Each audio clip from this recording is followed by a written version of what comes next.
إن الحمد لله نحمده تعالى ونستعينه ونستغفره ونعوذ بالله من شرور أنفسنا ومن سيئات أعمالنا من يهده الله فلا مضل له ومن يضلل فلا هادي له وأشهد أن لا إله إلا الله وحده لا شريك له وأشهد أن محمدا عبده ورسوله يا أيها الذين آمنوا اتقوا الله حق تقاته ولا تموتن إلا وأنتم مسلمون يا أيها الناس اتقوا ربكم الذي خلقكم من نفس واحدة وخلق منها زوجها وبث منهما رجالا كثيرا ونساء واتقوا الله الذي تساءلون به والأرحام إن الله كان عليكم رقيبا يا أيها الذين آمنوا اتقوا الله وقولوا قولا سديدا يصلح لكم أعمالكم ويغفر لكم ذنوبكم ومن يطع الله ورسوله فقد فاز فوزا عظيما فإن خير الحديث كتاب الله وخير الهدي هدي محمد صلى الله عليه وعلى آله وسلم وشر الأمور محدثاتها وكل محدثة بدعة وكل بدعة ضلالة وكل ضلالة في النار أيها الناس يقول الله سبحانه وتعالى في كتابه الكريم يا أيها الناس إن وعد الله حق فلا تغرنكم الحياة الدنيا ولا يغرنكم بالله الغرور.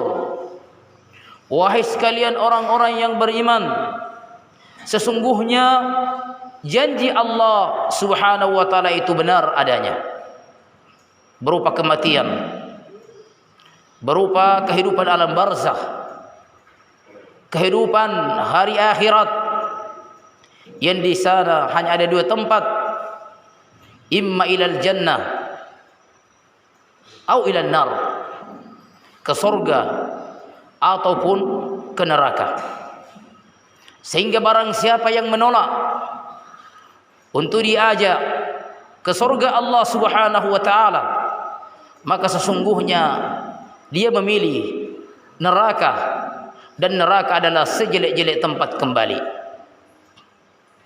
Allah mengatakan, ya ayyuhan nas, wahai sekalian manusia, inna wa'dallahi haq, sesungguhnya janji Allah itu benar.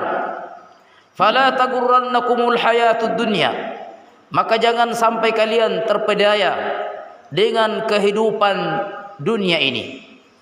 Karena orang-orang yang ambisi dan terpedaya kepada kehidupan dunia ini, maka niscaya dia akan melenceng dari apa yang Allah Subhanahu wa taala inginkan, hikmah yang dengannya Allah Subhanahu wa taala menciptakan mereka. Sementara Allah mengatakan, wa ma khalaqtul jinna wal insa illa liya'budun, tidaklah aku ciptakan jin dan manusia kecuali dalam rangka beribadah kepadaku. Demikian kata Allah Subhanahu wa taala dalam surah Az-Zariyat. Jamaah sekalian yang dimuliakan oleh Allah Subhanahu wa taala, maka di antara perkara-perkara yang hendaknya kita perhatikan supaya kita tidak membelok dari apa yang diinginkan oleh Allah Subhanahu wa taala berkaitan tentang penciptaan kita dalam rangka beribadah kepadanya, adalah untuk menerima Islam sebagai satu-satunya pedoman kita, sebagai satu-satunya keyakinan kita yang dengannya kita meninggal di atasnya. Karena Nabi alaihi salatu wasallam mengatakan, la tadkhulul jannata hatta tu'minu, pasti kalian tidak akan masuk, tidak bisa memasuki surga Allah sampai kalian menjadi orang-orang yang beriman, menjadi orang-orang yang bertauhid, orang-orang yang mengesahkan Allah Azza wa Jal. Naam, karena tidak akan ada yang masuk jannah surga Allah kecuali adalah ahlul iman, orang-orang yang beriman, orang-orang yang mengikhlaskan seluruh ibadahnya hanya kepada Allah Subhanahu wa taala. Adapun orang-orang yang mati dalam keadaan kafir, mati dalam keadaan musyrik, maka Allah haramkan bagi mereka surga Allah Subhanahu wa taala. Innahu man yusyrik billah, sesungguhnya siapa saja yang mempersekutukan Allah, faqad harramallahu alaihi jannah, maka Allah haramkan orang itu masuk surga. Wa ma'wahun nar, dan tempat kembalinya adalah neraka. Wa ma lidh-dhalimin min ansar, dan tidak ada penolong bagi orang-orang yang zalim. Itu orang-orang yang melakukan kesyirikan dan kekufuran. Ibadallah, maka hendaknya kita menjaga kemurnian Islam ini, kemurnian tauhid kita, supaya kita menjadi orang-orang yang diselamatkan oleh Allah Subhanahu wa taala. Dan di antara perkara-perkara tersebut yang akan membantu kita untuk terus-menerus istiqamah di atas agama Allah Azza wa Jalla, untuk tidak tergiur dengan perhiasan-perhiasan dunia ini. Naam, karena semuanya tidak ada yang kekal, tidak ada yang akan bersama dengan kita nanti. Naam, kecuali adalah amalan-amalan yang kita lakukan, amalan yang ikhlas kita lakukan, yang sesuai dengan petunjuk Nabi kita Muhammad sallallahu alaihi wa ala alihi wasallam. Naam, Nabi alaihi salatu wasallam mengatakan, yatba'ul mayyit thalatha, orang yang meninggal diikuti oleh 3 perkara. Yatba'u ahluhu wa maluhu wa na'am wa amaluhu. Bahwasanya orang yang meninggal diikuti 3 perkara. Yatba'u ahluhu, diikuti, diantar oleh keluarganya. Kemudian wa maluhu, demikian pula diikuti oleh sebagian hartanya. Mungkin ada kendaraannya, atau mungkin ada spraynya, bantalnya sebagai alas, naam, untuk dipakai sampai ke kuburan. Kemudian wa amalu, juga amalannya mengikut.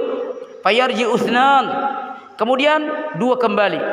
Yarji ahluhu wa malu, keluarganya, orang-orang mencintainya dahulu di dunia, pulang kembali, tidak ada yang rela untuk dikubur bersama-sama.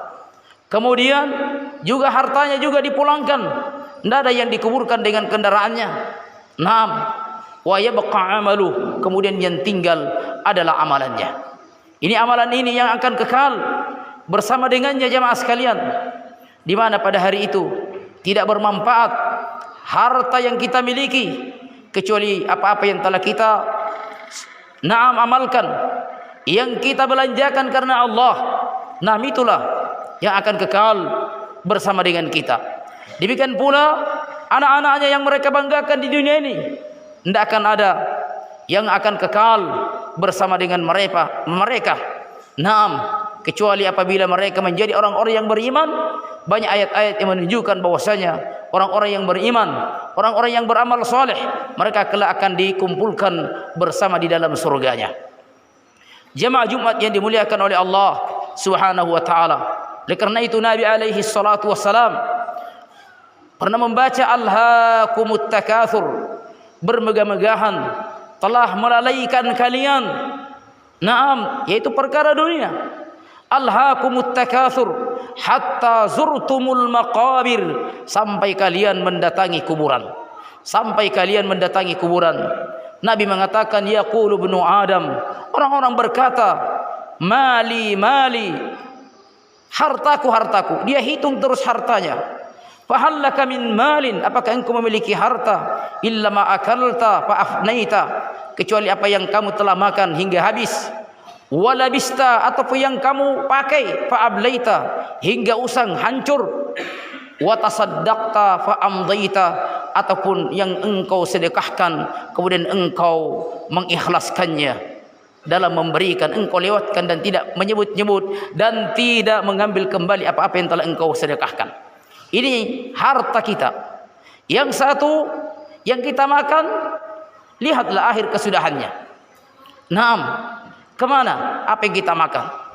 Yang kita pakai pada akhirnya pun akan hancur. dan ujung-ujungnya akan menjadi kain lap. Naam, tetapi yang kekal yaitu apa yang telah kita sedekahkan, apa yang kita telah sumbangkan, apa yang telah kita kurbankan untuk agama Allah Subhanahu wa taala. Maka ikhwani fiddin, rahimani wa rahimakumullah, betapa butuhnya kita untuk hidup bersederhana supaya kita tidak dibelokkan dari perkara-perkara dunia yang menipu ini, yang sebentar lagi kita akan meninggalkan semuanya. Maka perbanyaklah berdoa kepada Allah Subhanahu wa taala agar kita dikokohkan di atas agama ini, di atas tauhid, di atas sunnah. Ya muqallibal qulub, tsabbit qulubana ala dinik.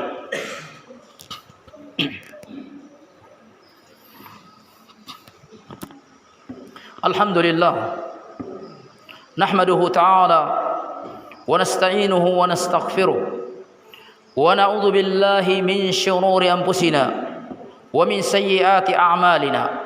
Man yahdihillahu fala mudilla lahu wa man yudlil fala hadiya lahu. Wa asyhadu an la ilaha illallah wahdahu la syarika lahu wa asyhadu anna Muhammadan abduhu wa rasuluhu, amma ba'd. Di antara hal yang dengannya bisa kita istiqomah dan tidak membelok dari apa yang Allah inginkan dari kita, untuk kita memiliki sifat qanaah, yaitu sifat puas, merasa cukup dengan pemberian-pemberian Allah Subhanahu wa taala. Nabi mengatakan, menyebutkan tentang orang-orang yang berbahagia, qad aflaha man aslam, beruntung orang-orang yang telah masuk Islam. Wa rusika kafafan, dan adalah rezekinya cukup. Wa qanahu Allahu bima ata, dan dia merasa qanaah, merasa cukup dengan apa yang telah Allah berikan padanya.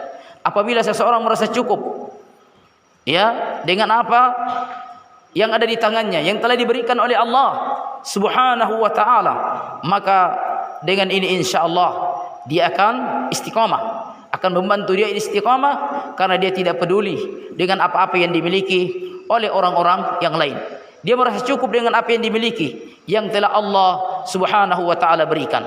Dan bukan berarti zuhud mengharamkan apa yang halal, bukan pula berarti zuhud menolak apa yang menjadi milik kita, itu bukan zuhud. Naam, bukan pula berarti zuhud, naam, umpama dia hanya punya istri satu, itu bukan zuhud. Karena sesungguhnya Nabi kita Muhammad sallallahu alaihi wasallam, beliau adalah manusia yang paling zuhud. Bersama dengan itu, beliau tetap memiliki, mengambil apa yang menjadi miliknya. Bersama dengan itu, istrinya beliau lebih daripada satu, akan tetapi zuhud adalah tarkuhu ma la yanfa'u fil akhirah, meninggalkan segala perkara yang tidak mendatangkan manfaat di akhirat kelak. Allahumma inna nas'aluka al-huda wat-tuqa wal-'afaf wal-ghina. Allahumma inna nas'aluka al-jannah wa ma qarraba ilaiha min qawlin aw 'amal. Allahumma rabbana atina fid dunya hasanah wa fil akhirati hasanah wa qina 'adzaban nar. Wa sallallahu ala Muhammadin wa ala alihi wa sahbihi wa sallam. Walhamdulillahi rabbil alamin.